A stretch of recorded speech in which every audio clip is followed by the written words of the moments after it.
ठीक है, दिख रहा है ना अब स्क्रीन सारा चीज? Yes sir. ओके, हेडिंग डाल लो तुम लोग, केमिकल इक्विलिब्रियम।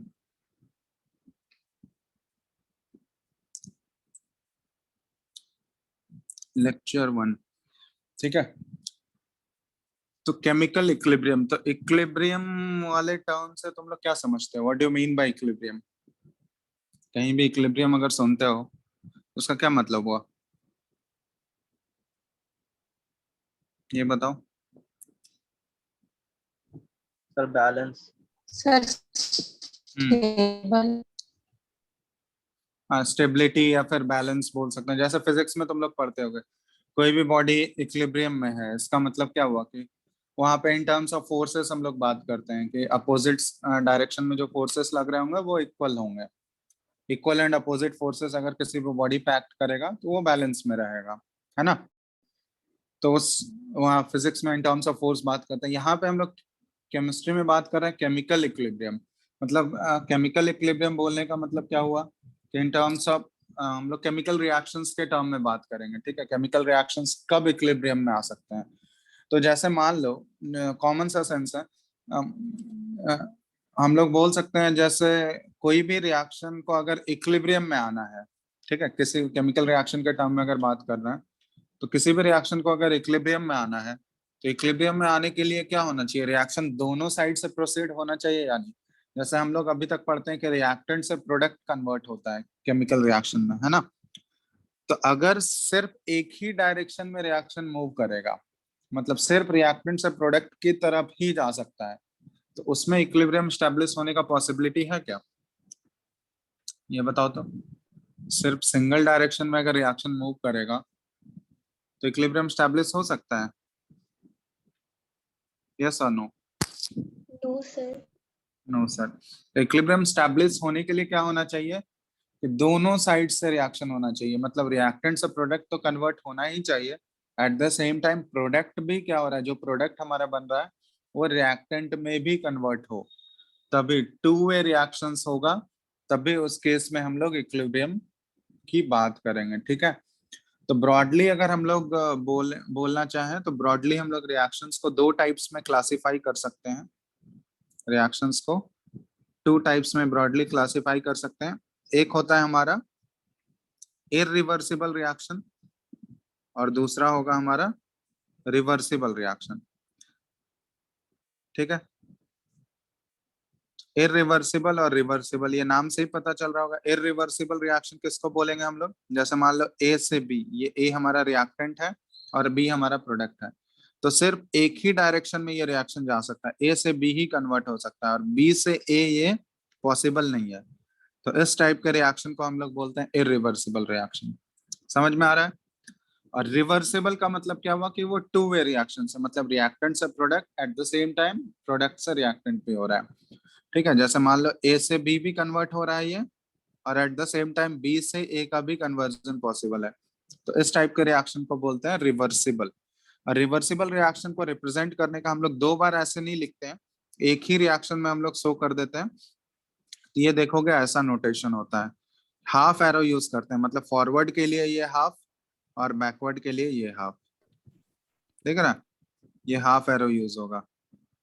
तो डबल हेडेड एरो अगर तुमको दिखेगा इस टाइप का, तो ये रिवर्सिबल रिएक्शन को रिप्रेजेंट कर रहा है। ठीक है, तो ये नोटेशन हो गया रिवर्सिबल रिएक्शन का। बहुत सारे रिएक्शंस होते हैं रिवर्सिबल होते हैं, which can proceed in both, ऐसे लिख सकते हैं हम लोग इसको कि which can proceed in both forward and backward reaction. Proceed in both forward and backward direction, उसको रिवर्सिबल रिएक्शन बोलते हैं। ठीक है,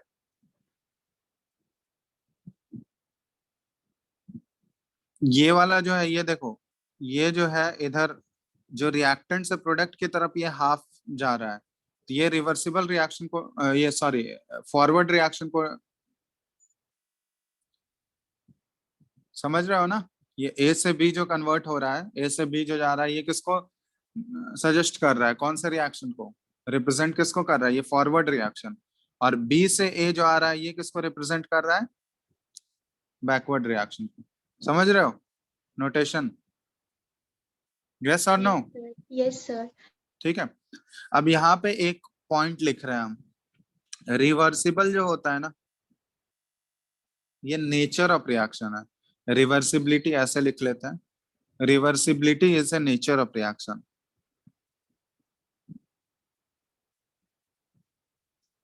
इससे नेचर ऑफ रिएक्शन,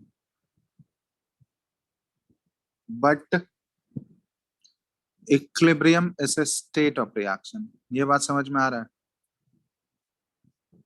ये बताओ। Reversibility is a nature of reaction but equilibrium is a state of reaction. ठीक है, तो देखो रिवर्सिबिलिटी, कोई भी रिएक्शन रिवर्सिबल है या इरिवर्सिबल है वो उसके नेचर पे डिपेंड करेगा कि वो किस टाइप का रिएक्शन है। कि वो अगर दोनों डायरेक्शन में प्रोसीड हो सकता है तो वो रिवर्सिबल हो गया, अगर सिर्फ रिएक्टेंट से प्रोडक्ट ही जा सकता है तो वो इरिवर्सिबल हो गया। तो वो तो नेचर ऑफ रिएक्शन से आ रहा है, रिवर्सिबिलिटी या इरिवर्सिबिलिटी। बट इक्विलिब्रियम क्या है ये हमको पता है कि इक्विलिब्रियम सिर्फ और सिर्फ स्टैब्लिश हो सकता है किसमें? रिवर्सिबल के केस में। इरिवर्सिबल में हम लोग कोई भी इक्विलिब्रियम की बात नहीं करेंगे, यहाँ पे नो इक्विलिब्रियम। तो अगर हम लोग इक्विलिब्रियम स्टैब्लिशमेंट की बात कर रहे हैं वो सिर्फ रिवर्सिबल में पॉसिबल होगा, तो क्या रिवर्सिबल रिएक्शन हर एक टाइम पे इक्विलिब्रियम में रहेंगे क्या? अगर रिवर्सिबल रिएक्शन हो रहा है तो ऐसा थोड़ी है कि वो जितने भी टाइम तक रिवर्सिबल रिएक्शन प्रोसीड होगा वो हर टाइम पे इक्विलिब्रियम में ही रहेगा। ऐसा होता है क्या? ये बताओ। No, sir. तो इक्विलिब्रियम क्या है? एक पर्टिकुलर कंसंट्रेशन होता है, जिस कंसंट्रेशन पे वो इक्विलिब्रियम में रहेगा एक पर्टिकुलर टाइम होगा। मतलब जिस टाइम पे वो कंसंट्रेशंस अगर कांस्टेंट हो जाएंगे रिएक्टेंट और प्रोडक्ट के, तो हम लोग बोलते हैं कि वो इक्विलिब्रियम कंडीशन अचीव हुआ है। ऐसा नहीं है कि रिवर्सिबल रिएक्शन अगर है तो वो हर एक टाइम पे या हर एक मोमेंट पे वो इक्विलिब्रियम में ही रहता है, वैसा बिल्कुल भी नहीं है। इसलिए हम लोग बात कर रहे हैं कि इक्विलिब्रियम जो है ना वो एक स्टेट ऑफ रिएक्शन है। कि रिवर्सिबल रिएक्शन में एक ऐसा स्टेट आएगा, ये एक ऐसा कंसंट्रेशन आएगा या एक ऐसा टाइम आएगा जिस टाइम के बाद हम लोग बोल सकते हैं कि ये रिएक्शन इक्विलिब्रियम अटेन कर चुका है। हमेशा वो हर एक मोमेंट पे वो इक्विलिब्रियम में नहीं रहता है। इसलिए हम लोग ये पॉइंट बोलते हैं कि reversibility is a nature of reaction, वो तो नेचर ऑफ रिएक्शन पे डिपेंड करेगा, बट इक्विलिब्रियम ये जो है ये स्टेट ऑफ रिएक्शन है। ठीक है, तो बहुत सारे रिवर्सिबल रिएक्शंस होंगे, एग्जांपल्स जैसे तुम लोग देखे भी होंगे, जैसे अमोनिया गैस का प्रिपरेशन होता है N2 gas plus hydrogen gas, देखे हो? ये मिलकर ट्वाइस NH3 गैस, तो ये एक रिवर्सिबल रिएक्शन होता है। हेबर्स प्रोसेस बोलते हैं इसको, जैसे अमोनिया गैस का प्रिपरेशन होता है।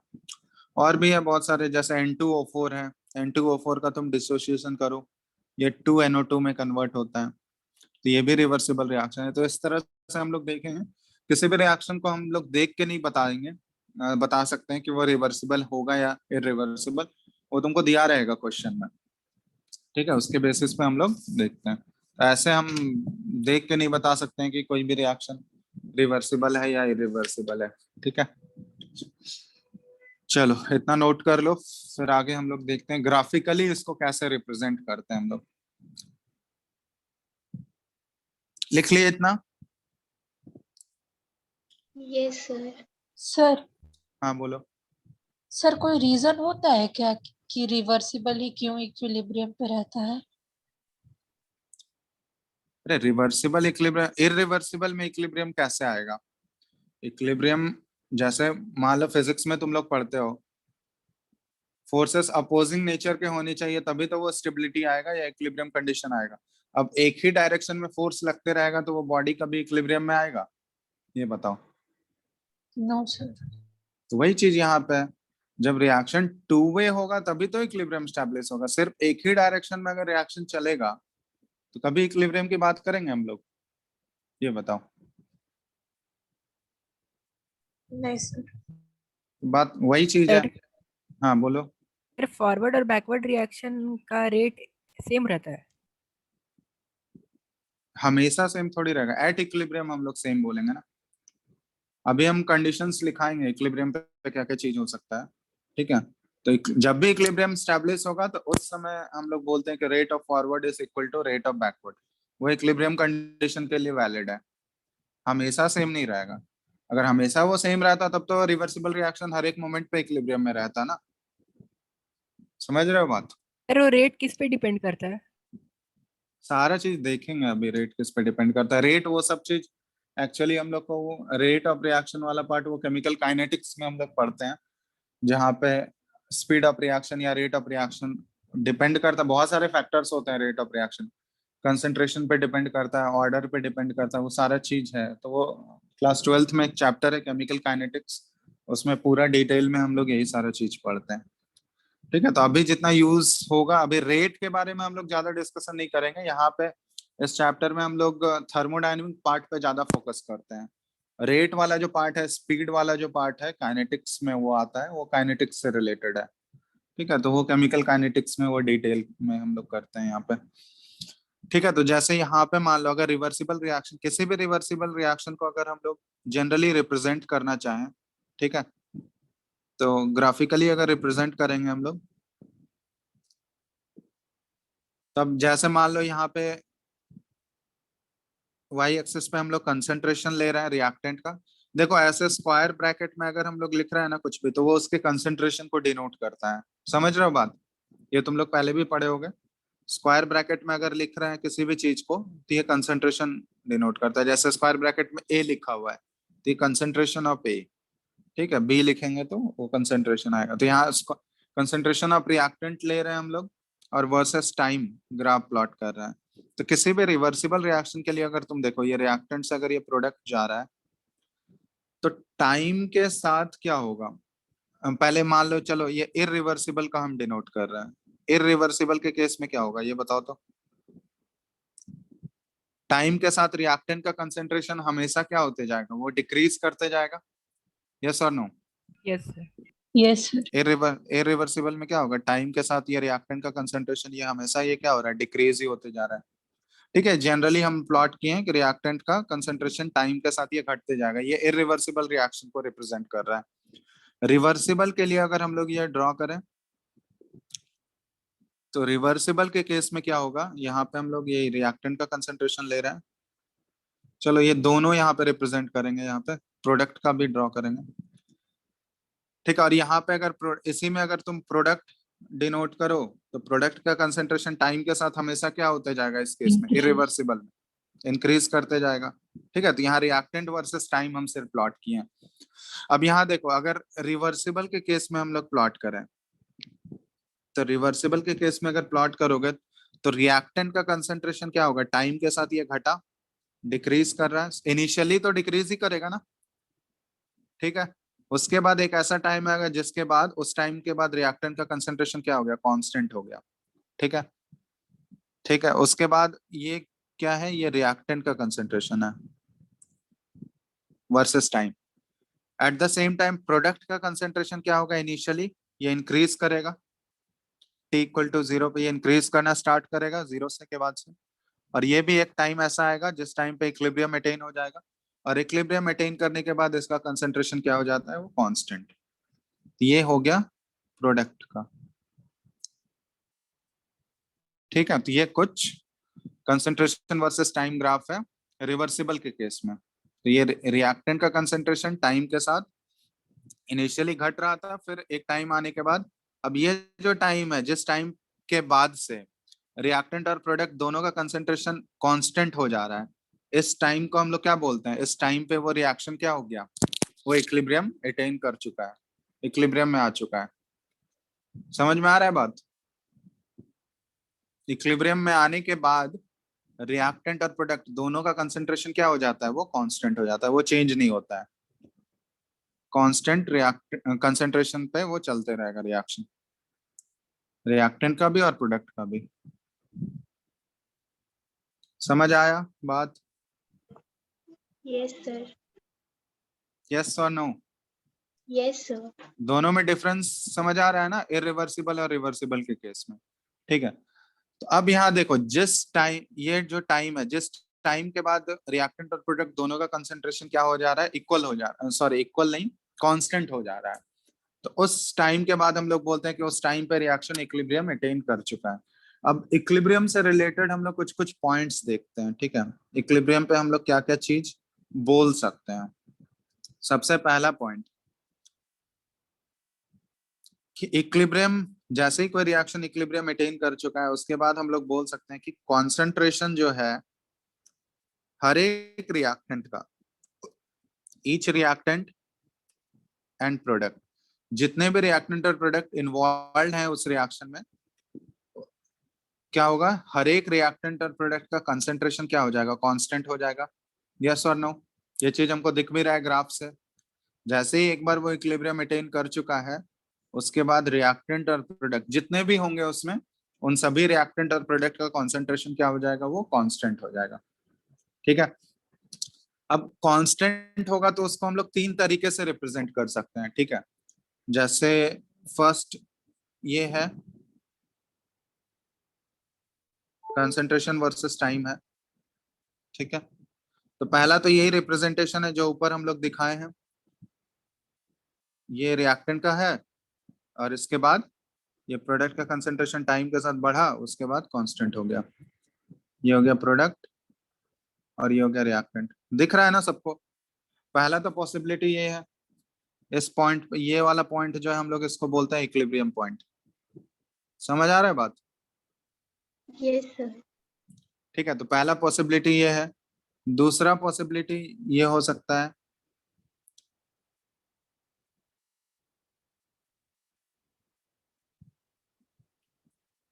कंसंट्रेशन वर्सेस टाइम है, तो दूसरा पॉसिबिलिटी क्या हो सकता है कि ये रिएक्टेंट का कंसंट्रेशन डिक्रीज हुआ, इसके बाद ये कांस्टेंट, फिर प्रोडक्ट का कंसंट्रेशन बढ़ा, उसके बाद ये दोनों इक्वल हो गए। इक्वल भी तो हो सकता है ना, रिएक्टेंट और प्रोडक्ट ये दोनों का कंसंट्रेशन क्या है कुछ टाइम के बाद, जिस पॉइंट पे इक्विलिब्रियम आया उस पॉइंट पे ये इक्वल हो गया। तो यहाँ पे तो ये कांस्टेंट ही है। यस और नो? इस इक्विलिब्रियम पॉइंट के बाद रिएक्टेंट और प्रोडक्ट दोनों का कंसंट्रेशन क्या हो गया, इक्वल, इक्वल भी है और at the same time constant भी है। तो ये भी पॉसिबिलिटी हो सकता है, इक्वल भी हो सकते हैं। तीसरा पॉसिबिलिटी क्या है? तीसरा पॉसिबिलिटी हम लोग रिप्रेजेंट कर सकते हैं, यहाँ पे देखो जैसे फर्स्ट केस में हम लोग क्या देखे थे कि प्रोडक्ट का कंसंट्रेशन जो है वो रिएक्टेंट से ज्यादा हो गया, ठीक है, और रिएक्टेंट का कंसंट्रेशन वो प्रोडक्ट से कम हो गया। तो अब यहाँ पे हम लोग ये तीसरा पॉसिबिलिटी ऐसा भी कर सकते हैं कि रिएक्टेंट का कंसंट्रेशन डिक्रीज हुआ, उसके बाद इस पॉइंट के बाद कांस्टेंट हो गया, ये रिएक्टेंट हो गया। उसके बाद प्रोडक्ट का कंसंट्रेशन क्या हो गया, इंक्रीज हुआ, और एट टाइम टी इसके बाद ये भी कांस्टेंट हो गया। तो ये वाला पॉइंट क्या हो गया, ये इक्विलिब्रियम पॉइंट हो गया। बात समझ में आ रहा है?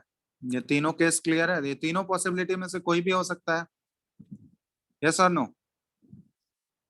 Yes, तीनों sir. के, तीनों में हम लोग क्या देख रहे हैं कि जिस, मतलब जैसे ही रिएक्शन इक्विलिब्रियम अटेन किया है, इक्विलिब्रियम अटेन करने के बाद रिएक्टेंट और प्रोडक्ट दोनों का कंसंट्रेशन क्या हो जा रहा है, कांस्टेंट हो जा रहा है। तीनों केसेस में वही चीज हम लोग देख रहे हैं, इक्विलिब्रियम अटेन करने के बाद रिएक्टेंट और प्रोडक्ट दोनों का कंसंट्रेशन क्या हो गया, वो इक्वल हो गया है।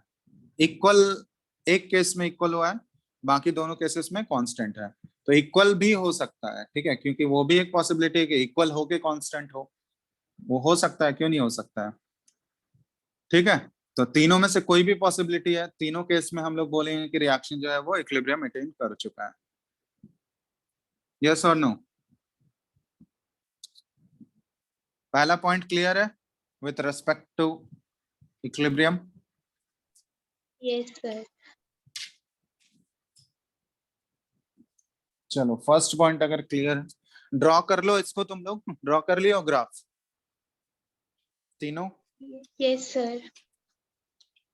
चलो उसके बाद सेकंड पॉइंट हम लोग लिखते हैं कि इक्विलिब्रियम जो होता है ना, ये डायनामिक नेचर का होता है। डायनामिक समझते हो?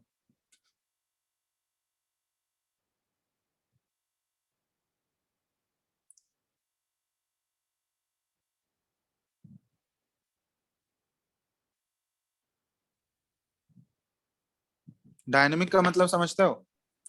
सर मोशन हो रहा है। हाँ मतलब जैसे स्टेशनरी होता है ना, कि ऐसा नहीं है कि एक बार रिएक्शन अगर इक्विलिब्रियम में आ गया तो वो हमेशा के लिए इक्विलिब्रियम में ही रहेगा, वैसा नहीं होता है। इक्विलिब्रियम डिस्टर्ब भी हो सकता है।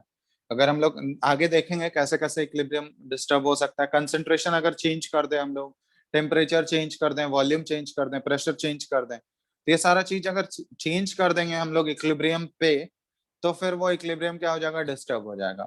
तो ऐसा नहीं है कि इक्विलिब्रियम एक बार स्टैब्लिश हो जाने के बाद हमेशा जो है वो इक्विलिब्रियम पे ही रिएक्शन रहता है, वो ऐसा नहीं है, स्टेशनरी नहीं रहेगा। इक्विलिब्रियम डायनेमिक नेचर का है, वो चेंज हो सकता है। ठीक है, कंडीशंस अगर हम लोग चेंज करें तो इक्विलिब्रियम पे ऑब्वियसली वो इफेक्ट पड़ेगा और वो इक्विलिब्रियम डिस्टर्ब होता है। तो वो सारा चीज आगे हम लोग पढ़ने वाले हैं। वो एक्चुअली उसको एक्सप्लेन करते हैं हम लोग ली चैटलियर्स प्रिंसिपल से, जो कि इफेक्ट ऑफ टेम्परेचर, कंसेंट्रेशन, ये सब चीजों को इक्विलिब्रियम पे क्या इफेक्ट होता है उन सब चीजों का, वो सब वो एक्सप्लेन किया गया उसमें डिटेल में। तो वो सारा चीज आगे हम लोग को टॉपिक में पढ़ना है। तो सेकंड पॉइंट हो गया इक्विलिब्रियम डायनेमिक नेचर का है। अब equilibrium can be attend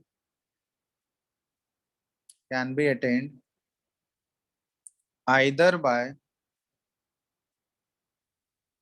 reactant और प्रोडक्ट साइड। ठीक है, अब ये देखो, ये किस केस में हम लोग बोल सकते हैं कि इक्विलिब्रियम जो है दोनों डायरेक्शन से अटेन हो सकता है, इधर रिएक्टेंट साइड से या प्रोडक्ट साइड से। जैसे मान लो कोई भी रिएक्शन अगर हम लोग ले लिए, रिएक्टेंट से ये प्रोडक्ट में कन्वर्ट हो रहा है, रिवर्सिबल रिएक्शन है। अब T=0 पे इसका कंसेंट्रेशन कुछ मान लेते हैं, ये C1 मोलर दिया हुआ है और इसका कंसेंट्रेशन कुछ C2 मोलर दिया हुआ है। ठीक है, T=0 पे दोनों के कंसेंट्रेशन अवेलेबल है। तो दोनों के कंसेंट्रेशन अगर प्रेजेंट होंगे तो ये रिएक्शन अगर इक्विलिब्रियम में जाना चाहेगा तो वो इक्विलिब्रियम दोनों डायरेक्शन से अटेन हो सकता है। ये बोलने का मतलब है आइदर रिएक्टेंट डायरेक्शन से भी, रिएक्टेंट से प्रोडक्ट भी जाके वो इक्विलिब्रियम अटेन कर सकता है, या फिर प्रोडक्ट से रिएक्टेंट आके भी ये अटेन हो सकता है। समझ रहे हो बात? तो इसलिए यहाँ पे बोला जा रहा है कि equilibrium can be attend bye either side, मतलब रिएक्टेंट से प्रोडक्ट मतलब फॉरवर्ड डायरेक्शन से भी इक्विलिब्रियम अटेन हो सकता है, और प्रोडक्ट से रिएक्टेंट मतलब बैकवर्ड डायरेक्शन से भी रिएक्शन इक्विलिब्रियम अटेन कर सकता है। ठीक है, यस और नो? Yes, sir. बस ठीक है, तो ये चीज ध्यान रखना। तीसरा ये हो गया। चौथा हम लोग बोल सकते हैं फोर्थ पॉइंट,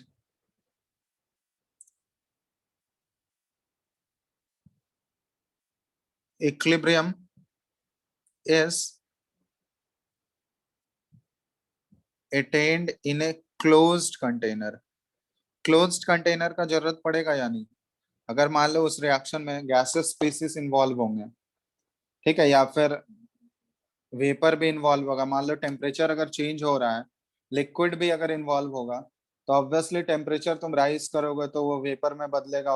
अगर बॉइलिंग पॉइंट रीच कर गया तो उसके बाद वो वेपर बन के निकल सकता है। या फिर मान लो गैसियस रिएक्शन इन्वॉल्व है, तो अगर रिएक्टेंट से प्रोडक्ट गैस बन के जा रहा है, तो अगर तुम क्लोज्ड कंटेनर नहीं रखोगे तो वो गैस तो निकल जाएगा ना, वो कंटेनर में रहेगा क्या अगर ओपन कंटेनर रहेगा तो? ये बताओ।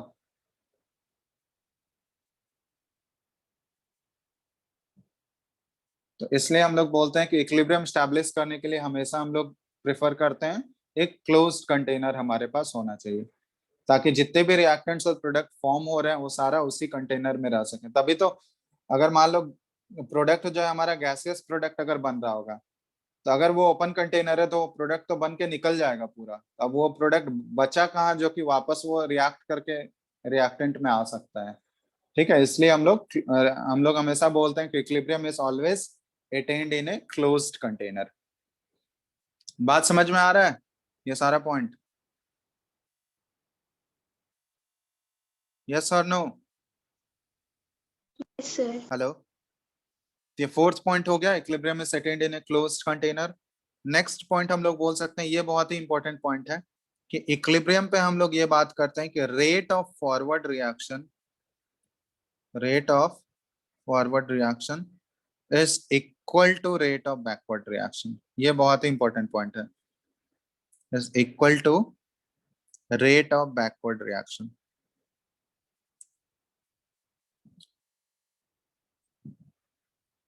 जब भी रिएक्शन इक्विलिब्रियम में अटेन हो चुका है, इक्विलिब्रियम अटेन कर चुका है, उसके बाद क्या होगा ना, जिस रेट से वो फॉरवर्ड डायरेक्शन में मूव कर रहा है रिएक्शन, उसी रेट से वो बैकवर्ड डायरेक्शन में मूव करेगा, तभी हम लोग बोलेंगे कि वो रिएक्शन इक्विलिब्रियम पे है।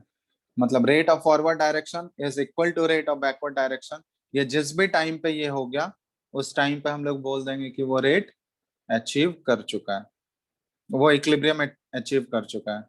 ठीक है, जैसे इसको अगर हम लोग रिप्रेजेंट करना चाहें ग्राफिकली, रेट वर्सेस टाइम का अगर हम लोग ग्राफ प्लॉट कर रहे हैं, ठीक है, रेट वर्सेस टाइम का।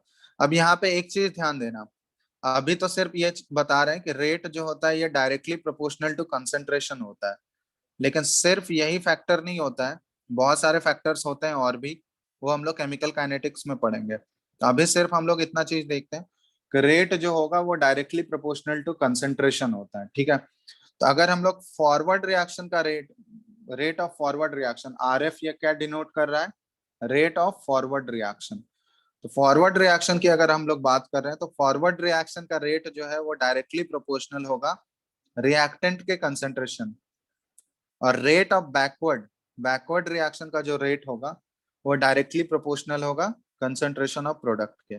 ठीक है, ये ध्यान रखना, फॉरवर्ड रिएक्शन का रेट जो है वो रिएक्टेंट के कंसंट्रेशन के डायरेक्टली प्रोपोर्शनल है, और बैकवर्ड रिएक्शन का रेट वो प्रोडक्ट के कंसंट्रेशन के डायरेक्टली प्रोपोर्शनल है।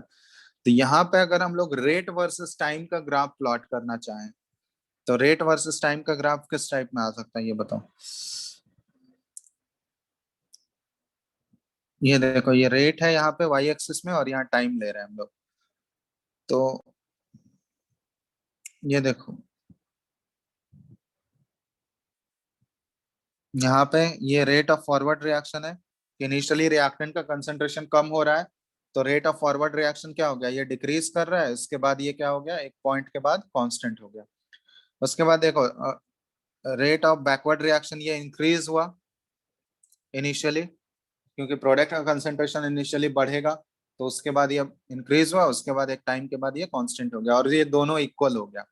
मतलब ये इक्विलिब्रियम पॉइंट है हमारा, इस पॉइंट पे ये इक्विलिब्रियम अचीव कर चुका है, और इक्विलिब्रियम अटेन करने के बाद ये rate of forward is equal to ये क्या हो गया, रेट ऑफ बैकवर्ड।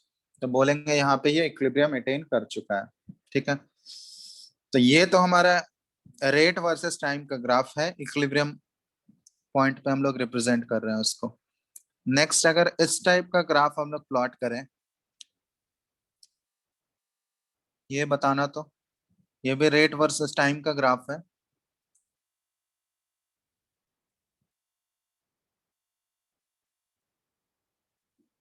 ये रेट ऑफ फॉरवर्ड और रेट ऑफ बैकवर्ड, ये बताओ तो ये इक्विलिब्रियम को डिनोट कर रहा है क्या?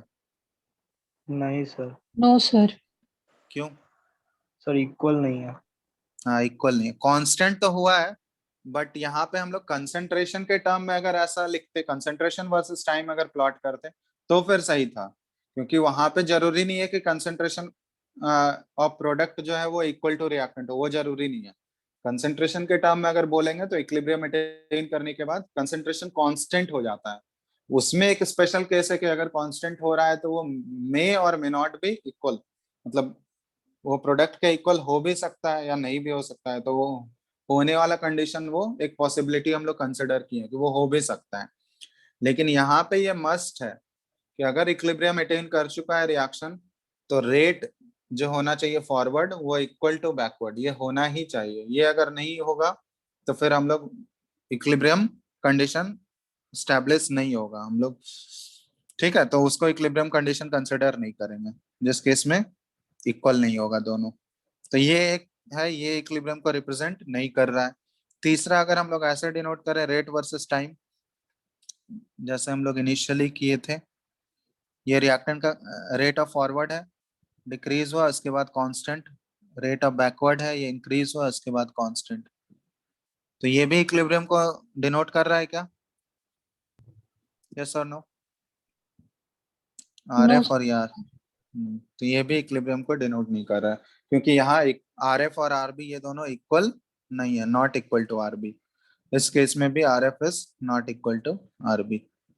ठीक है, तो ये दोनों ग्राफ्स जो है ये इक्विलिब्रियम को रिप्रेजेंट नहीं कर रहा है, ये फर्स्ट वाला ग्राफ सिर्फ इक्विलिब्रियम के लिए वैलिड है। तो ये ध्यान रखना, तुम लोग देख लेना एक्स एक्सिस पे और वाई एक्सिस पे क्या दिया हुआ है हमको, कंसंट्रेशन वर्सेस टाइम का ग्राफ है या फिर रेट वर्सेस टाइम का ग्राफ है। ठीक है, क्योंकि वो अगर ध्यान नहीं दोगे तो फिर गलती होने का चांसेस हो जाएगा। तो ये सारा पॉइंट्स रिलेटेड है हमारे इक्विलिब्रियम से। एक और पॉइंट है इसमें, नेक्स्ट पॉइंट हम लोग लिख सकते हैं कि equilibrium may be affected by change in concentration, ये ऑलरेडी बता चुके हैं, may be affected by concentration change, या फिर ऐसे लिख लो चेंज इन कंसंट्रेशन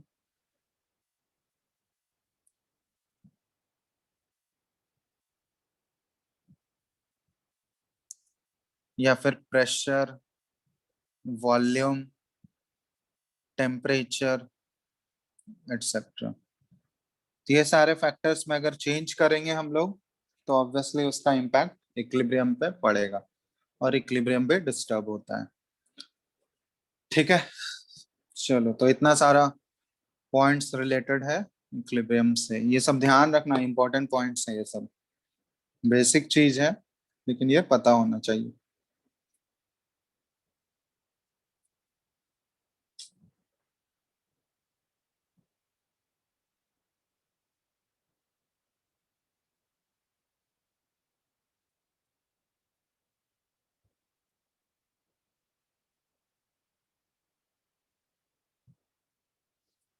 चलो लिख लिए इतना पॉइंट सारा। सर थर्ड वाला फिर से बता दीजिएगा। क्या है थर्ड वाला? Equilibrium can be attend bye either bye reactant और प्रोडक्ट साइड। तो बताए तो, अगर मान लो हमारे पास कोई कुछ ऐसा सीन है कि हमारे पास रिएक्टेंट और प्रोडक्ट दोनों का इनिशियली कंसंट्रेशन अवेलेबल है मेरे पास, है ना, रिएक्टेंट का भी C1 मोलर है मेरे पास, प्रोडक्ट भी C2 मोलर है एट द सेम टाइम, दोनों का ले लिया हम लोग। तो उस केस में क्या है कि फॉरवर्ड और बैकवर्ड दोनों रिएक्शन पॉसिबल है ना, यस और नो? Yes sir. क्योंकि दोनों का कुछ ना कुछ कंसंट्रेशन हमारे पास पहले से है, तो रिएक्शन तो दोनों साइड जा सकता है। ऐसे T=0 अगर मान लो सिर्फ रिएक्टेंट होता तब तो उस केस में हम लोग बोलते हैं कि सिर्फ वो फॉरवर्ड ही जाएगा इनिशियली और एक ही फॉरवर्ड डायरेक्शन से ही वो इक्विलिब्रियम अटेन करेगा। लेकिन ये एक ऐसा केस लिया है जहां पे हम लोग रिएक्टेंट और प्रोडक्ट दोनों का इनिशियली कंसंट्रेशन है मेरे पास कुछ ना कुछ, तो यहाँ पे क्या पॉसिबिलिटी है कि रिएक्शन तो दोनों डायरेक्शन में मूव कर सकता है, फॉरवर्ड और बैकवर्ड दोनों पॉसिबिलिटी है यहाँ पे। तो इसलिए बोल रहे हैं कि यहाँ पे फॉरवर्ड डायरेक्शन से भी इक्विलिब्रियम अटेन करने का पॉसिबिलिटी है और बैकवर्ड डायरेक्शन से भी, मतलब किसी भी डायरेक्शन से अटेन हो सकता है, जरूरी नहीं है कि यहाँ पे फॉरवर्ड ही जाएगा तभी अटेन होगा, बैकवर्ड से भी इक्विलिब्रियम अटेन हो सकता है। ठीक है, यस सर। चलो और भी कुछ? सर हाँ बोलो। सर पहले पॉइंट में जो और दो ग्राफ दिया हुआ है कंसंट्रेशन और टाइम का, सर अगर इससे रिलेट करके रेट और टाइम का बनाए तब तो होगा ही नहीं वो इक्विलिब्रियम में। क्यों? रेट वर्सेस टाइम तो यहाँ पे बनाया है ना हम लोग, तो रेट वर्सेस टाइम ये फर्स्ट वाला तो ये शो कर रहा है इक्विलिब्रियम। इक्विलिब्रियम पे क्या होना चाहिए, रेट के टर्म में अगर हम लोग बात करें तो इक्विलिब्रियम में रेट के टर्म में सिर्फ इतना ध्यान रखना कि जैसे ही वो कोई भी रिएक्शन इक्विलिब्रियम अटेन करेगा तो वहां पे रेट ऑफ फॉरवर्ड, मतलब जिस रेट से वो रिएक्टेंट से प्रोडक्ट में जा रहा है सेम रेट से वो प्रोडक्ट से रिएक्टेंट की तरफ आ रहा होगा, तभी तो उसका कंसंट्रेशन कांस्टेंट होगा। अगर मान लो सेम स्पीड से या सेम रेट से अगर नहीं मूव कर रहा होगा तो कंसंट्रेशन कांस्टेंट होने का कोई सवाल है क्या? No sir. रेट समझ रहे हो, मतलब मान लो कि एक सेकंड में मान लो रिएक्टेंट जो है वो 1 मोलर प्रोडक्ट में कन्वर्ट हो रहा है, तो eight the same time product का जो रिएक्टेंट में कन्वर्जन होना चाहिए वो भी 1 सेकंड में 1 मोलर ही होना चाहिए, समझ रहे हो? Yes sir. तो वो चीज है, तभी तो कंसंट्रेशन कांस्टेंट होगा। अगर रेट बराबर नहीं होगा तो कंसंट्रेशन कांस्टेंट कभी हो ही नहीं सकता है। ठीक है, यस सर। चलो तो ये हो गया इक्विलिब्रियम से रिलेटेड, ये सारे पॉइंट्स हैं, ये सब ध्यान रखना। चलो नेक्स्ट हम लोग टाइप्स ऑफ इक्विलिब्रियम देख सकते हैं। टाइप्स देख लो, चेस इसको डिटेल में लिखाएंगे नहीं, ये सब बेसिक चीजें। टाइप्स ऑफ इक्विलिब्रियम, कि इक्विलिब्रियम को कितने टाइप्स में हम लोग क्लासिफाई कर सकते हैं। तो सबसे पहला टाइप हम लोग ऐसे बोल सकते हैं, फिजिकल एंड केमिकल इक्विलिब्रियम। ये तो नाम से ही पता चल रहा होगा तुम लोग को, फिजिकल और केमिकल इक्विलिब्रियम। क्या हुआ इसमें, कैसे डिफरेंस, किसको फिजिकल बोलेंगे और किसको केमिकल, बताओ तो फिजिकल इक्विलिब्रियम, जैसे फिजिकल चेंज और केमिकल चेंज तुम लोग पढ़े हो ना, तो फिजिकल चेंज उसी तरह यहाँ पे भी है। तो फिजिकल इक्विलिब्रियम किस में अटेन होगा, जहां पे जिस टाइप के रिएक्शन में सिर्फ फिजिकल चेंज हो रहा होगा, मतलब वहां पे या तो फेस चेंज हो रहा होगा या तो एलोट्रोपिक चेंज हो रहा होगा। एलोट्रोप्स के बारे में पढ़े हो तुम लोग, एलोट्रोप्स पढ़े हो? Yes sir. क्या होता है एलोट्रोप्स?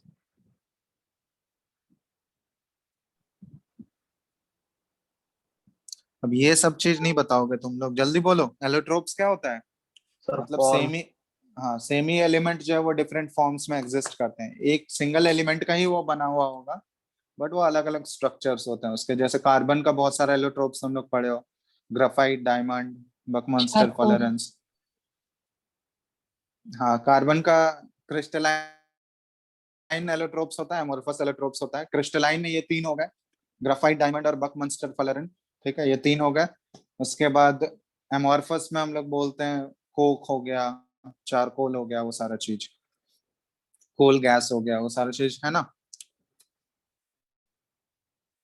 तो वो एमोर्फस में आ जाएगा। तो वो एलोट्रोपिक फॉर्म्स बोलते हैं हम लोग। जैसे सल्फर का भी बहुत सारा एलोट्रोप्स होता है, वो सब पढ़ोगे आगे क्लास 12th में, वो सारा चीज है, मतलब टी ब्लॉक जब हम लोग डिटेल में करेंगे तो वहां पे वो सारा चीज आता है।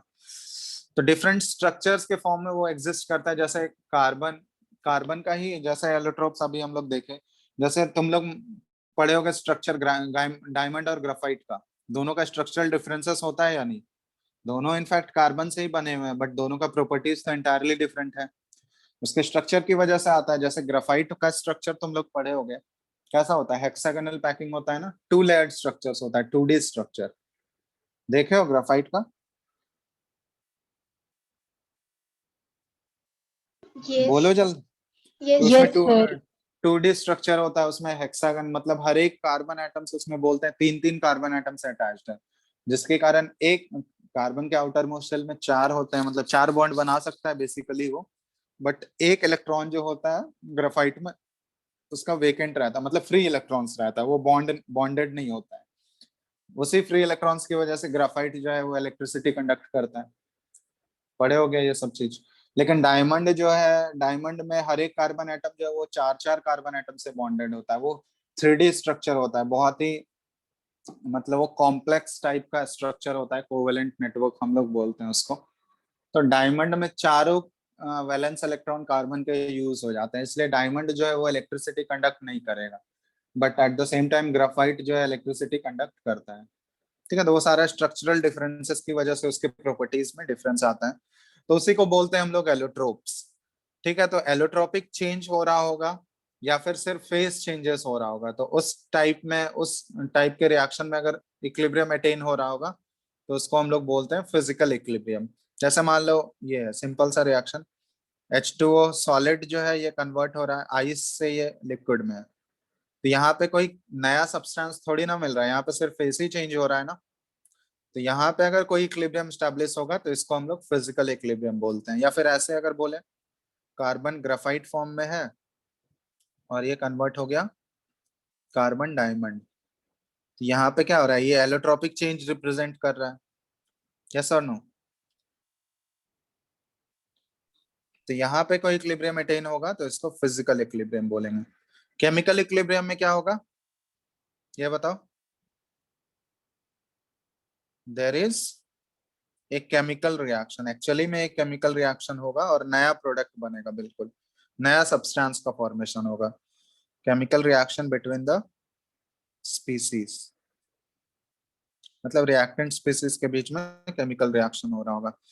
तो यहाँ पे केमिकल रिएक्शन होने के बाद अगर इक्विलिब्रियम अटेन होगा तो इसको हम लोग केमिकल इक्विलिब्रियम बोलते हैं, ठीक है। सिंपल सा चीज है ये तो, नाम से ही पता चल रहा है। कोई दिक्कत? बोलो, इसको फटाफट लिखते जाओ तुम लोग। हेलो, यस सर, आ रहा है आवाज। आ रहा है ना? लिखते जाओ इसको फटाफट, लिख लियो। तो पहले तो हम लोग, ये पहला क्लासिफिकेशन ये हो गया फिजिकल और केमिकल इक्विलिब्रियम। हम लोग फिजिकल चेंजेस और केमिकल चेंजेस के बेसिस पे बोलते हैं। दूसरा क्लासिफिकेशन हम लोग ऐसे बना सकते हैं, इक्विलिब्रियम जो होंगे, इसको ऐसे भी लिख सकते हैं हम लोग, हेट्रोजीनियस और होमोजीनियस इक्विलिब्रियम। ये भी सुने होगे तुम लोग, हेट्रोजीनियस एंड होमोजीनियस रिएक्शन सुने हो या नहीं? होमोजीनियस और हेट्रोजीनियस, फटाफट बोलते जाओ।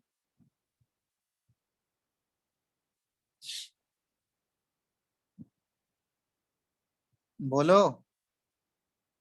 Sir, in which the mixture is uniformly distributed and heterogeneous mixture अभी is भी मिक्सचर के टर्म, यहाँ केमिकल रिएक्शन के टर्म में बात कर रहे हैं। the reactions in which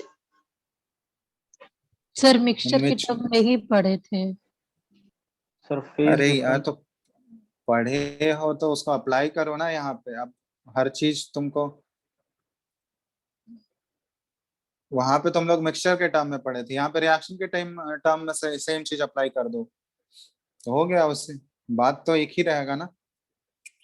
तो रिएक्शन में अगर हम लोग अप्लाई करेंगे, होमोजीनियस का मतलब क्या होना चाहिए कि यहाँ पे जितने भी रिएक्टेंट और प्रोडक्ट, मतलब जितने भी स्पीसीज इन्वॉल्व है रिएक्शन में, उन सभी का फेज अगर सेम है, सेम फेज है, मतलब जैसा रिएक्ट, मान लो अगर हम लोग रिएक्टेंट हमारा गैसियस फेज में है, सारे रिएक्टेंट गैसियस फेज में है, तो प्रोडक्ट जो भी बन रहा है हमारा वो भी गैसियस फेज में ही बन रहा है, तो उस टाइप के रिएक्शन को हम लोग बोलते हैं होमोजीनियस रिएक्शन। और हेट्रोजीनियस में मतलब रिएक्टेंट, किसी एक रिएक्टेंट या किसी एक प्रोडक्ट का फेज अगर डिफरेंट हो गया तो उसको होमोजीनियस, सॉरी, उसको हेट्रोजीनियस बोल देते हैं। तो हम लोग ऐसे बोल सकते हैं कि if all the reagents में हमारा दोनों आ गया, रिएक्टेंट प्लस प्रोडक्ट दोनों आ गया, ठीक है, रिएक्टेंट्स प्लस प्रोडक्ट्स दोनों आ गए। तो अगर हमारे सारा रिएजेंट्स जो है are in the same phase at equilibrium, तो इसको बोलेंगे हम लोग होमोजीनियस इक्विलिब्रियम। जैसे एक रिएक्शन अभी ऊपर लिखे थे हम लोग, अमोनिया गैस वाला, N2 gas plus 3H2 gas, ये ट्वाइस NH3। तो इसमें देख रहे हो सारा रिएक्टेंट और प्रोडक्ट हमारा गैसियस फेज में ही है, ठीक है। तो इसको हम लोग बोलते हैं होमोजीनियस। इसमें जो भी इक्विलिब्रियम अटेन होगा वो होमोजीनियस इक्विलिब्रियम। समझ में आ रहा है बात? हेट्रोजीनियस में हम लोग क्या बोल सकते हैं, इफ टू और मोर phases are present at equilibrium, equilibrium पे अगर दो या दो से ज्यादा फेजेस अगर होंगे तो उसको हेट्रोजीनियस।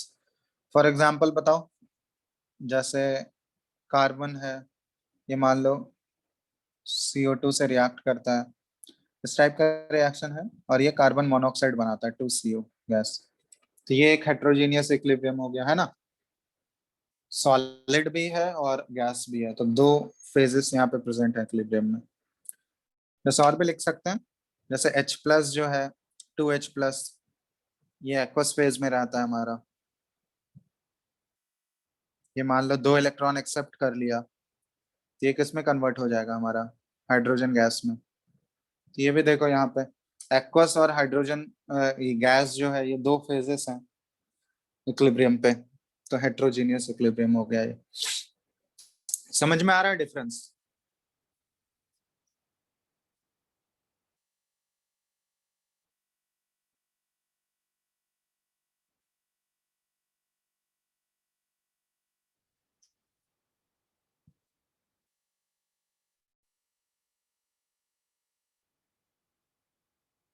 बोलो जल्दी से। Hello, yes sir, sir. yes, sir. चलो फटाफट लिखो इसको। सिंपल सा चीज है ये सब, ऐसे तो पूछा नहीं जाएगा यहाँ पे, बट ये सब पता होना चाहिए, होमोजेनियस हेट्रोजीनियस ये सारा टर्म।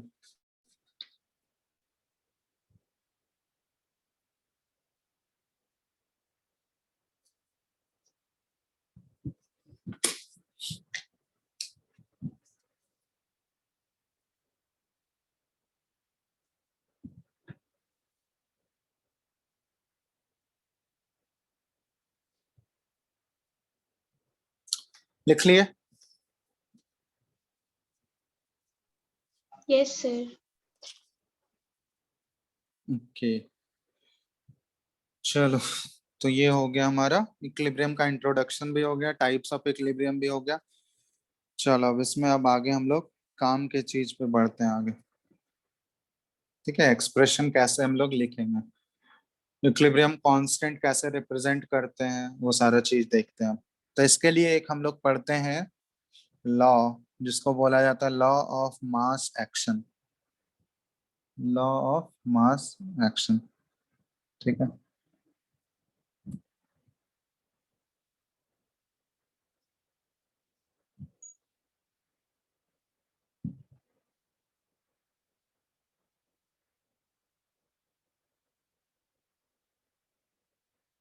अब लॉ ऑफ मास एक्शन क्या है?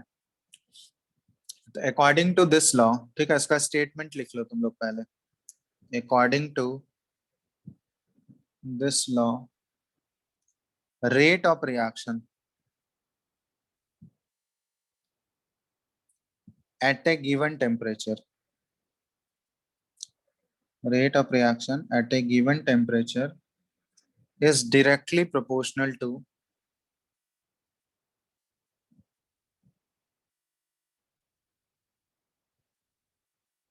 the product of active masses of reactants, product of active masses of reactants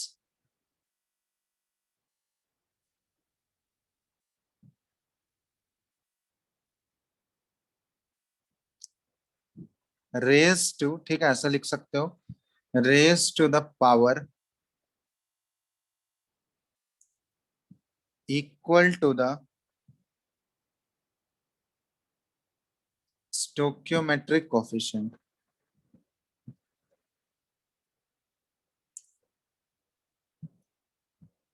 of the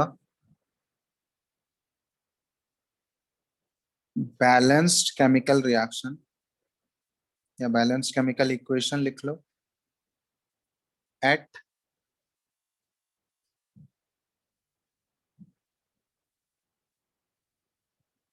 particular instant of reaction। ठीक है, ये है लॉ ऑफ मास एक्शन। पहले इसको लिखो फिर इसको समझाते हैं।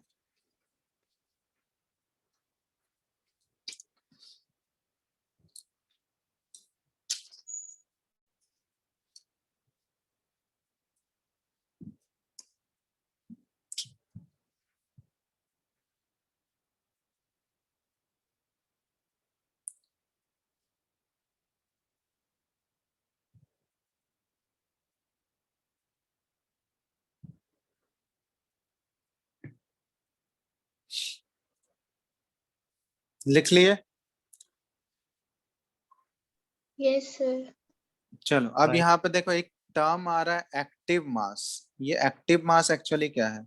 एक्टिव मासेस देखो, बेसिकली हम लोग एक्टिव मासेस बोलते हैं ना, जो मास जो है रिएक्टेंट का वो एक्चुअल में पार्टिसिपेट कर रहा है रिएक्शन में।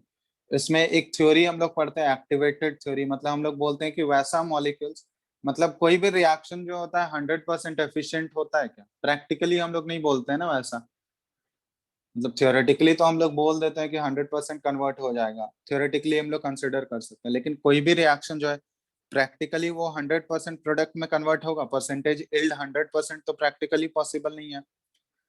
तो इसलिए वहां पे एक्टिव मासेस इसलिए यूज किया गया है क्योंकि वैसे मॉलिक्यूल्स, एक एक्टिवेटेड थ्योरी भी हम लोग पढ़ते हैं कि रिएक्टेंट का सिर्फ वही मॉलिक्यूल प्रोडक्ट में कन्वर्ट होता है जो कि एक्टिवेटेड होता है, जो कि एक एक्चुअल में एक एनर्जी बैरियर, बहुत सारे बैरियर्स होते हैं, ठीक है, 2-3 बैरियर हम लोग कंसिडर करते हैं। एक कॉलिजन बैरियर, फ्रीक्वेंसी बैरियर होता है, फिर एक होता है एनर्जी बैरियर होता है, ओरिएंटेशन बैरियर होता है। तो वो सारा बैरियर्स को क्रॉस करना पड़ता है रिएक्टेंट मॉलिक्यूल को, तभी वो प्रोडक्ट में कन्वर्ट हो पाता है। तो अगर सारे मॉलिक्यूल्स अगर उन सभी बैरियर को क्रॉस कर जाते तब तो सारा रिएक्टेंट मॉलिक्यूल प्रोडक्ट में कन्वर्ट हो जाता और 100% एफिशिएंसी हो जाना चाहिए था। लेकिन सारे रिएक्टेंट के मॉलिक्यूल्स जो हैं वो कन्वर्ट नहीं हो पाते हैं प्रोडक्ट में, ठीक है, प्रैक्टिकली। तो इसलिए वो एक्टिव मासेस इसलिए यूज किया गया है, ठीक है, प्रैक्टिकल बेसिस पे बोला गया है कि वैसे रिएक्टेंट मॉलिक्यूल्स जो कि एक्टिवेटेड होते हैं वही प्रोडक्ट में कन्वर्ट हो सकते हैं, जो इनएक्टिवेटेड रिएक्टेंट मॉलिक्यूल्स हैं वो प्रोडक्ट में कन्वर्ट नहीं हो पाएंगे। लेकिन यहाँ पे अगर हम लोग थ्योरेटिकली बात करेंगे ना, तो थ्योरेटिकली बात करेंगे तो एक्टिव मास जो है वो कंसंट्रेशन के इक्वल ले लेंगे यहाँ पे। समझ में आ रहा है बात? क्योंकि थ्योरेटिकली हम लोग वो प्रैक्टिकल वाला केस कंसिडर नहीं करते हैं, इसमें हम लोग मान लेते हैं कि जितना हमारा रिएक्टेंट लिए हैं वो सारा का सारा रिएक्टेंट हमारा प्रोडक्ट में कन्वर्ट होगा। तो इसलिए थ्योरेटिकली अगर हम लोग बात करें तो एक्टिव मास जो है वो किसके इक्वल हम लोग कंसिडर कर लेंगे, कंसंट्रेशन के इक्वल।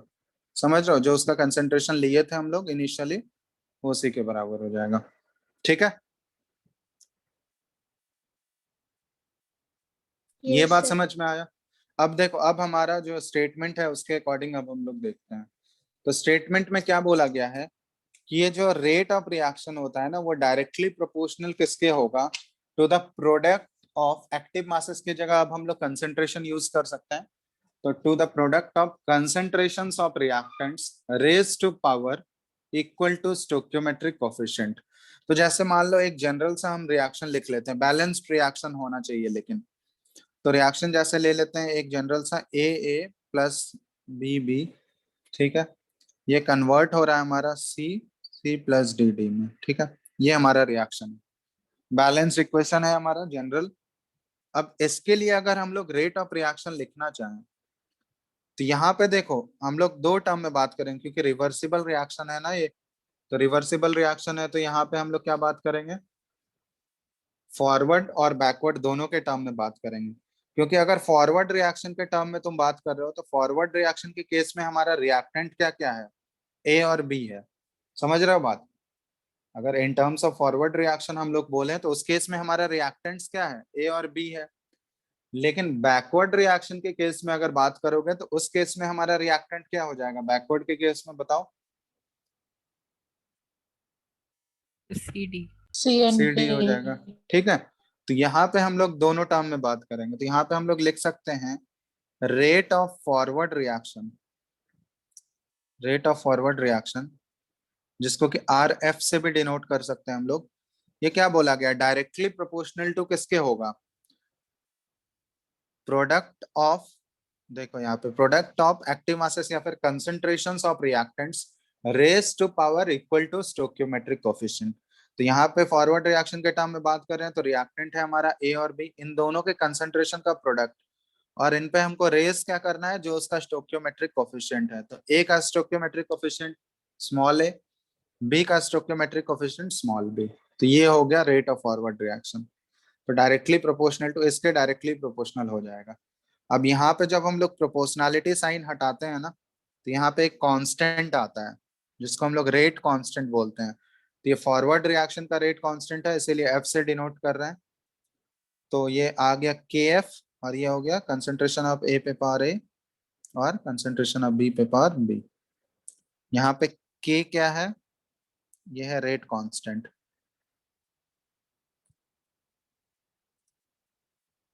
ठीक है। अब इसी तरह अगर हम लोग बैकवर्ड के लिए लिखना चाहें तो रेट ऑफ बैकवर्ड रिएक्शन। अब ये बताओ तुम लोग, बैकवर्ड के केस में हमारा रिएक्टेंट क्या है, सी और डी है, तो rate of backward reaction R B किसके डायरेक्टली प्रोपोर्शनल हो जाएगा, कंसंट्रेशन ऑफ सी पे power C into concentration of D पे पावर डी, यही होगा ना। यहाँ से आर बी हम लोग क्या लिख सकते हैं बताओ, प्रोपोर्शनैलिटी साइन यहाँ हटाएंगे तो यहाँ भी कांस्टेंट आएगा, रेट कांस्टेंट जिसको के बी से डिनोट कर दिए, और ये कंसंट्रेशन ऑफ सी पे power C concentration of D पे पावर डी। चलो, इतना बात समझ में आ रहा है?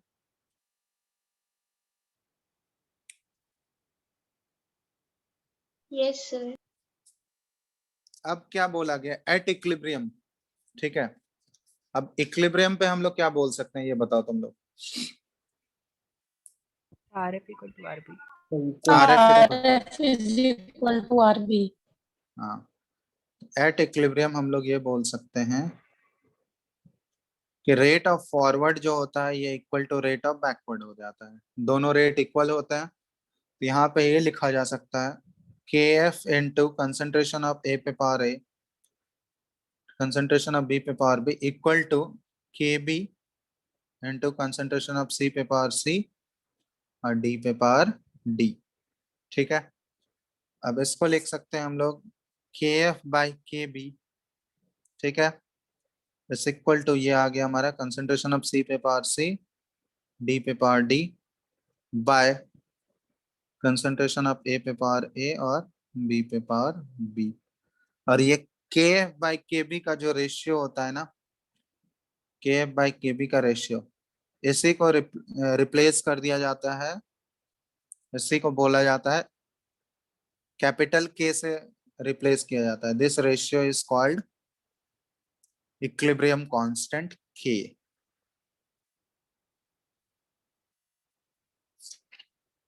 कांस्टेंट K, कैपिटल K से इसको हम लोग रिप्रेजेंट करते हैं इक्विलिब्रियम कांस्टेंट K। तो इसका मतलब यहाँ पे K आ गया हमारा। ठीक है, अब K हम लोग देखेंगे दो टाइप्स का होता है K। तो एक्चुअली में ये K आ गया हमारा KC के टर्म में यहाँ बात कर रहे हैं हम लोग, क्योंकि कंसेंट्रेशन के टर्म में रिप्रेजेंट कर रहे हैं हम लोग, तो यहाँ पे KC लिख रहे हैं। तो ये K आ गया क्या हमारा KC, कंसेंट्रेशन ऑफ C पे power C into concentration of D पे power D by concentration of A पे power A by concentration of B पे पावर B। तो इसको जनरलाइज करके हम लोग ऐसे लिख सकते हैं कि जो भी हमारा प्रोडक्ट का जो भी कंसेंट्रेशन होगा वो हम लोग ऊपर लिखेंगे न्यूमरेटर में, और डिनोमिनेटर में क्या आएगा हमारा रिएक्टेंट का कंसेंट्रेशन। समझ में आ रहा है? ये इक्विलिब्रियम कांस्टेंट के एक्सप्रेशन को लिखने का तरीका है। यस और नो, ये क्लियर है? Yes, sir.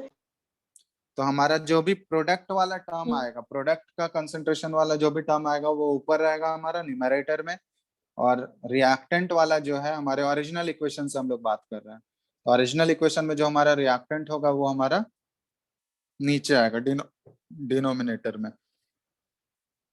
तो ये हमारा हो गया इक्विलिब्रियम कांस्टेंट के इक्विलिब्रियम। ठीक है, 1 मिनट रुकना तो।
हाँ हेलो, हेलो, Yes, sir. आ रहा है आवाज? Yes, sir. चलो लिख लो इसको।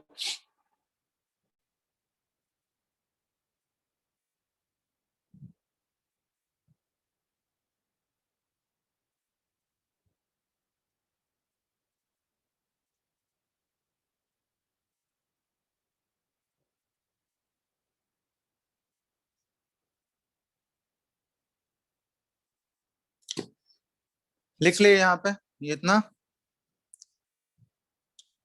अब यहाँ पे एक पॉइंट नोट करके लिखना तुम लोग, ये बहुत ही इंपॉर्टेंट पॉइंट है कि प्योर सॉलिड्स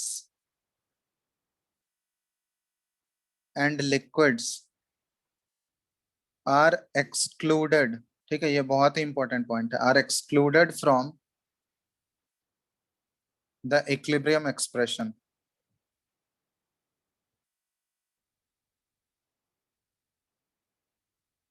बिकॉज रीजन क्या है इसका, प्योर सॉलिड और लिक्विड को हम लोग इक्विलिब्रियम एक्सप्रेशन में कंसिडर नहीं करते हैं बिकॉज देयर इफेक्टिव कंसेंट्रेशंस, ठीक है,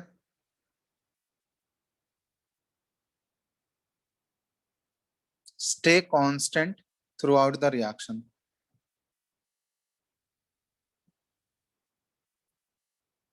throughout the reaction।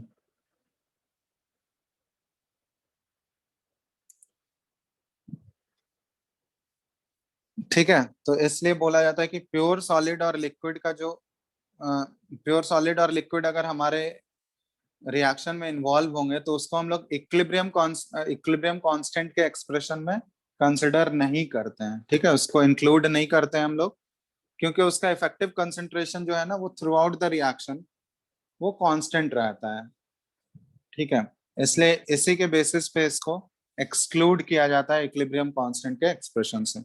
अब ये जो इक्विलिब्रियम कांस्टेंट हमारा के इक्विलिब्रियम आया है ना, ये हम लोग बोल सकते हैं, ये बेसिकली हम लोग इसको 3 टाइप में कंसिडर करते हैं, ठीक है, 3 टाइप्स का हो सकता है।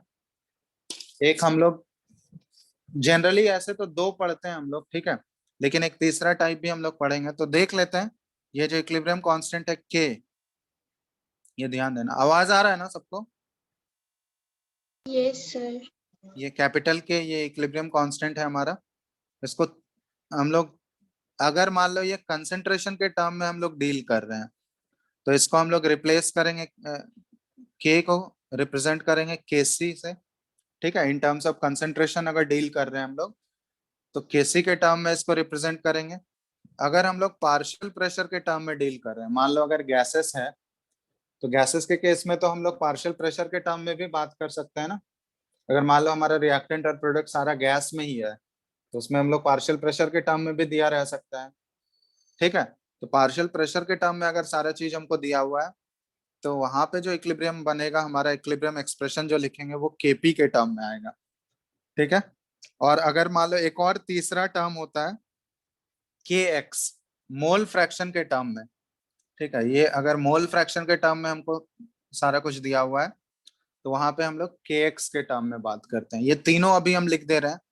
जैसे मान लो अगर हमारा कंसंट्रेशन के टर्म में है तो ऊपर देखो ये वाला जो रिएक्शन था हमारा, जैसे सिंपल सा रिएक्शन कोई ले लेते हैं, जैसे ए से बी ये जा रहा है, ठीक है, इस रिएक्शन के लिए हम लोग बात कर रहे हैं, ठीक है।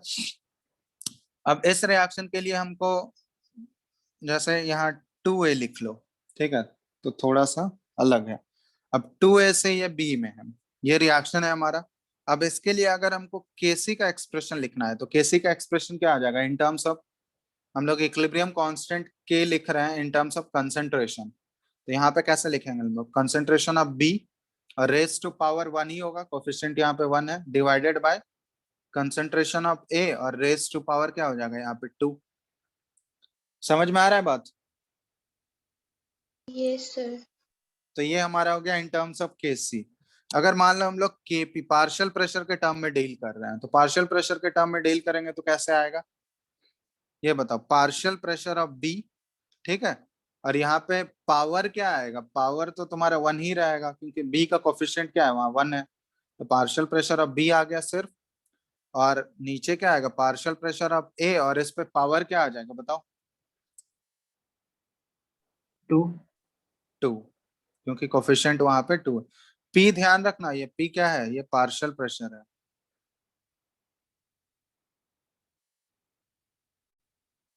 और एक और तुम लोग को बताए, तीसरा जो इक्विलिब्रियम कांस्टेंट का रिप्रेजेंटेशन होता है वो के एक्स के टर्म में बोल सकते हैं हम लोग। एक्स क्या है, मोल फ्रैक्शन, ठीक है, एक्स क्या डिनोट कर रहा है यहाँ पे, मोल फ्रैक्शन। अब ये मोल फ्रैक्शन के टर्म में तो हम लोग यहाँ पे लिख सकते हैं मोल फ्रैक्शन ऑफ बी, और यहाँ पे पावर तो 1 रहेगा बाय मोल फ्रैक्शन ऑफ ए और यहाँ पे स्क्वायर पावर 2, तो ये हो गया। तो ये 3 फॉर्म्स में हम लोग रिप्रेजेंट कर सकते हैं इक्विलिब्रियम कांस्टेंट को, के सी, के पी और के एक्स।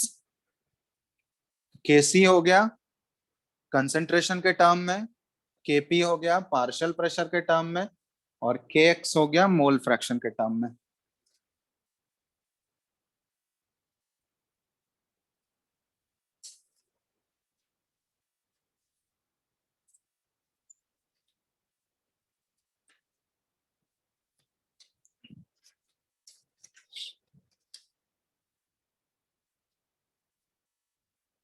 ठीक है, कोई दिक्कत? No, sir. No sir. अब चलो यहाँ पे जैसे हम लोग इसी एक्सप्रेशन में,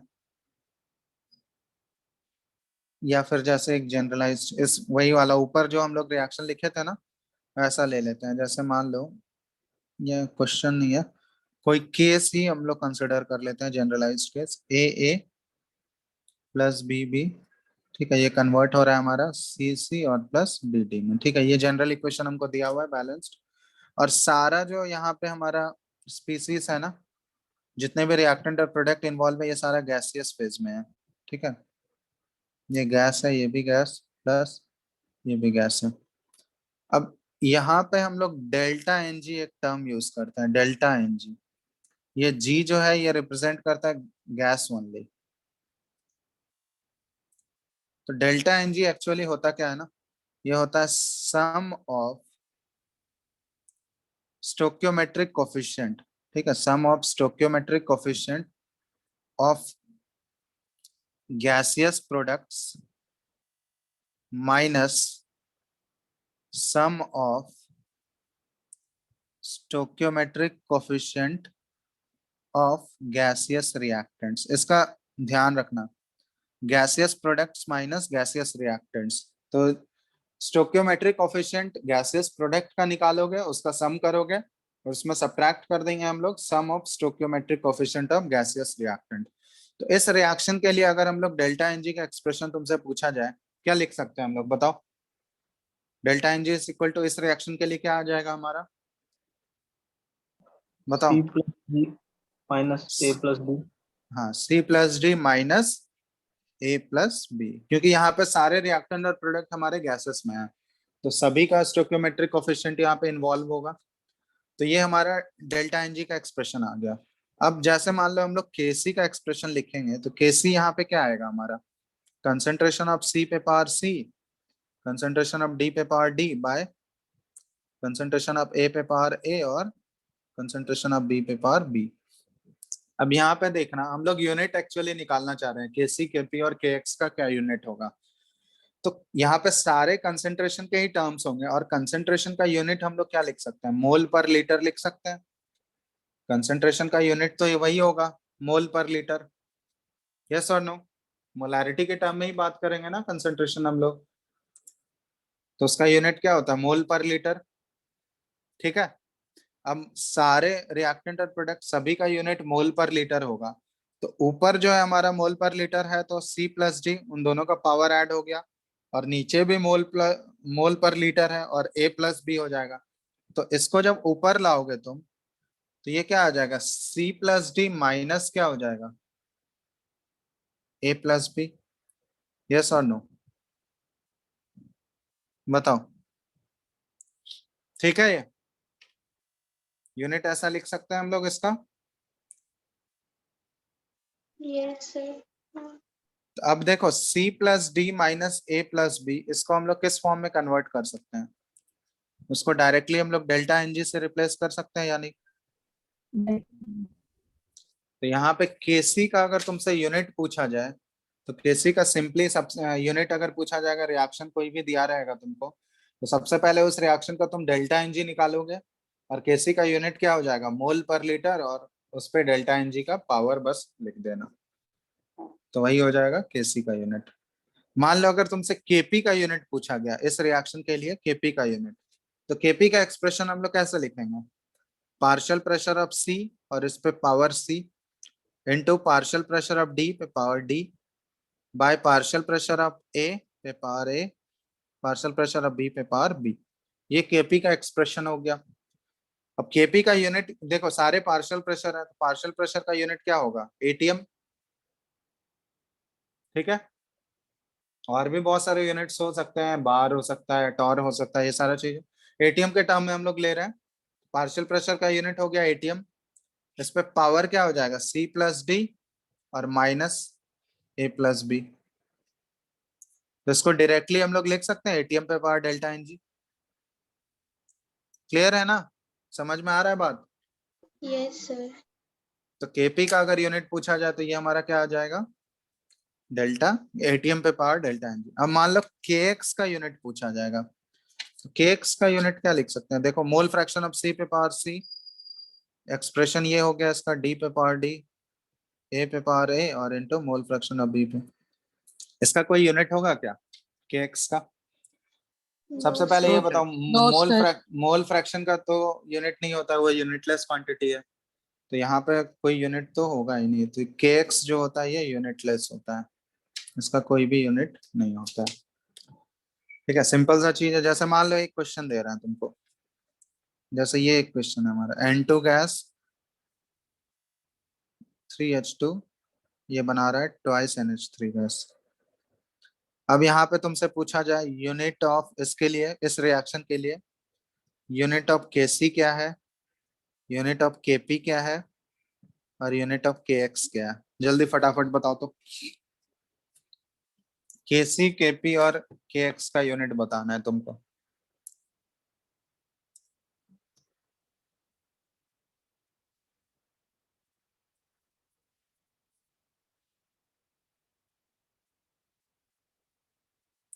एक्सप्रेशन लिख के करना, ठीक है, एक्सप्रेशन लिखो ताकि प्रैक्टिस हो जाए, ठीक है।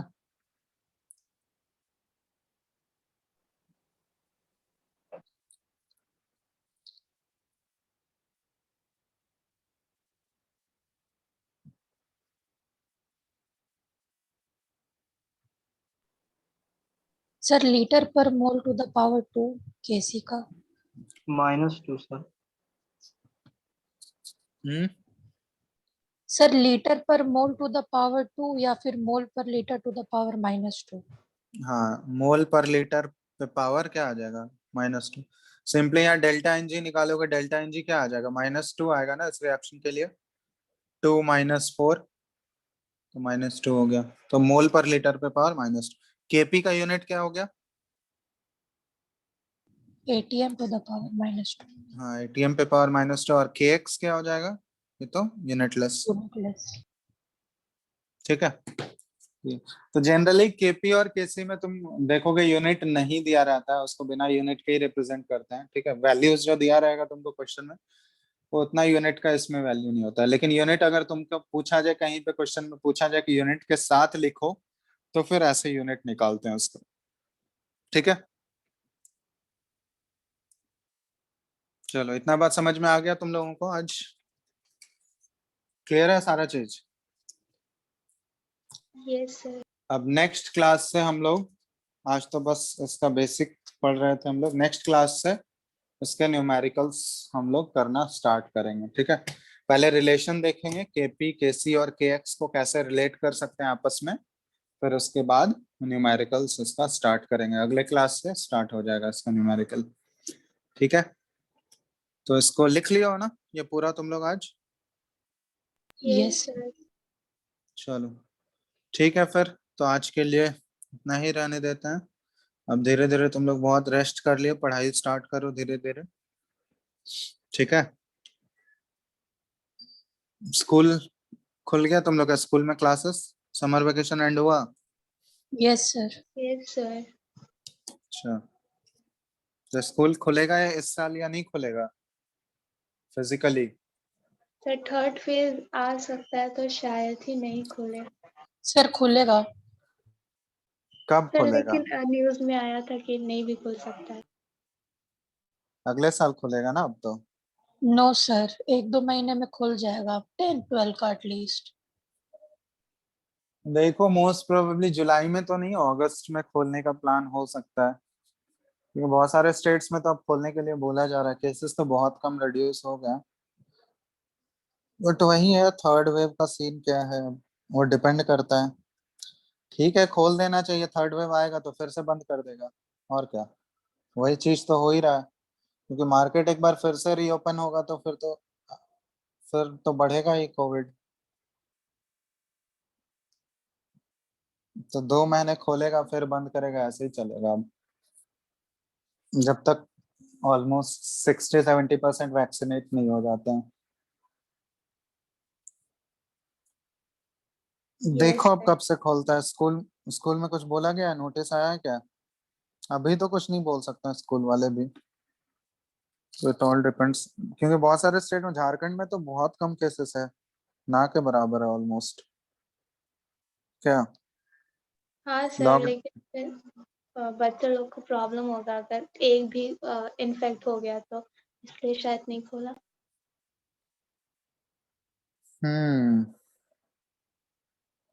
और तुम लोग का वैक्सीन आ रहा है या नहीं, बच्चा लोग का? सर अभी तो ट्रायल चल रहा है। तो तुम लोग ट्रायल में पार्टिसिपेट किए हो?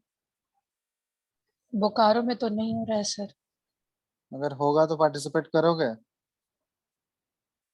ये बताओ। सर नहीं। तो फिर ट्रायल तो किसी इंसान पे ही करके देखेगा ना।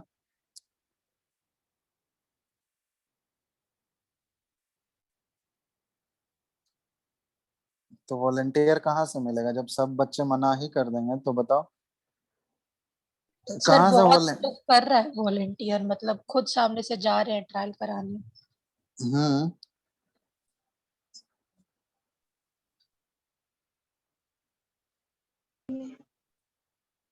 चलो ठीक है, फिर लिख लियो ना सारा, नोट्स कंप्लीट हो गया? Yes yes sir. सर। चलो ठीक है, फिर तो आगे हम लोग अगले क्लास में करते हैं, ठीक है, नेक्स्ट क्लास में। तब तक तुम लोग स्टार्ट करो। अभी तो इसका क्या ही, अभी तो न्यूमेरिकल्स नहीं कुछ आया है, नेक्स्ट क्लास से होने दो, फिर उसके बाद बनाना क्वेश्चंस इसके, ठीक है? Okay sir. ओके चलो ठीक है, एंड करते हैं, बाकी थैंक यू सर। अगले क्लास, ठीक है, थैंक यू।